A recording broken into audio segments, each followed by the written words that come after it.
Thank you, Mr. Chairman. Good morning, everyone. Thank you so much for your testimony and for this information. This is actually a very important topic for the district that I represent, the U.S. Virgin Islands, which at one point had one of the largest oil refineries in the Western Hemisphere. However, Mr. Ham, when you talked about a refinery and oil being a lifter of an economy, particularly in a rural area, I understand that.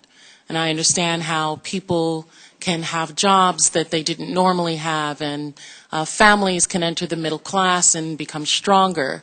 And Ms. Cutting, you talked about the drain and the leaving that occurs when these jobs are lost.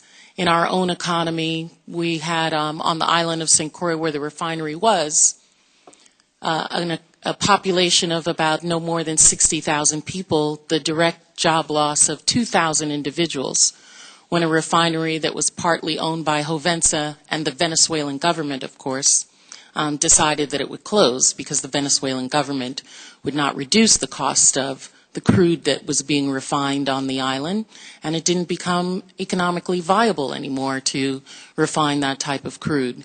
And so on our economy, we've lost about 20% of our revenues in the territories in that time frame, and that will continue on our islands until something occurs to bring this production or something like it back on.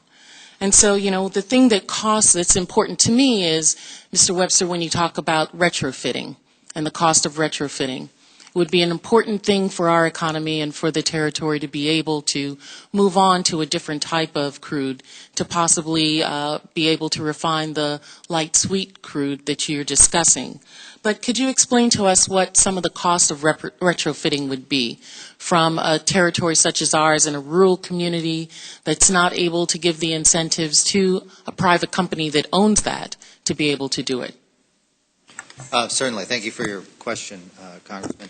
It obviously depends on the size of the refinery and all that, but I would say in the range of, a couple of $100 million would be what would be required. The problem is that often once you have already made the investments to be able to take on heavy sour crude, there are elements of that that essentially end up becoming kind of stranded capital. And so even if you retool, you'll still always have that capacity that is there that is kind of sitting idle. So a refinery that was probably one of the largest in the Western Hemisphere, you're talking maybe several $100 million. Yes. To be able to retrofit that to come back online.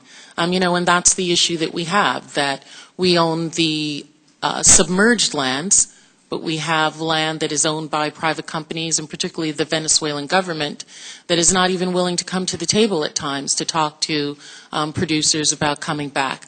And plus, as was already mentioned we have the specter of EPA hanging over us in the territory, because although we want to maintain our greatest resource, which is our sun and our sand, we also want to be able to have people to be able to eat and to have employment.